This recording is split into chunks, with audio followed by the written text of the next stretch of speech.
கந்தனுக்கு அரோகரா, முருகனுக்கு அரோகரா, கந்தனுக்கு அரோகரா, முருகனுக்கு அரோகரா, வேல்வேல் வெற்றிவேல், வேல்வேல் வெற்றிவேல். இவ எதுக்கு கோயில் வாசல்ல இப்படி வந்து ஆடின்னு இருக்கா? ஏ பைத்தியக்காரி, என்னடி ஆச்சு உனக்கு? கோயில் வாசல்ல நின்று இப்படி ஆடிட்டு இருக்க? அட கடவுளே, வீட்டில் தான் உங்கள் தொல்லை தாங்க முடியலன்ட்டு கோயிலுக்கு வந்தால் இங்கேயும் வந்துட்டீங்களா நீங்கள்? ஷோ.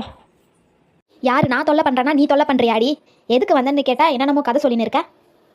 ஆண்டி, உங்களுக்கு அறிவு இருக்கா இல்லையா ஆண்டி? கோயிலுக்கு எதுக்கு ஆண்டி வருவாங்க? சாமி கும்பிட தான் வருவாங்க. இது கூட தெரியாதா உங்களுக்கு?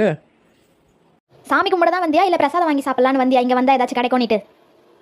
அடக்கடவுளே, இந்த ஆண்டி நான் எல்லாத்தையும் கண்டுபிடிக்குது. ஆண்டி ஆண்டி அப்படியெல்லாம் கிடையாது ஆண்டி, சாமி கும்பிட தான் ஆண்டி வந்தேன் நான். அதான் உன் முகரக்கட்டையை பார்த்தாலே தெரியுது எதுக்கு வந்திருக்கேன்னு. ஆண்டி இன்னைக்கு கிருத்திகை இல்லை ஆண்டி, அதனால தான் ஆண்டி முருகர் கோயிலுக்கு வந்தேன் நான். என்ன ஆண்டி இப்படி பேசுறீங்க? ஆமா, இவளுக்கு மட்டும் இன்னைக்கு கிருத்திகை வந்துடும். என்னென்ன கதை விட்றா பாரு. அப்போ இன்னைக்கு கிருத்திகை இல்லையா ஆண்டி?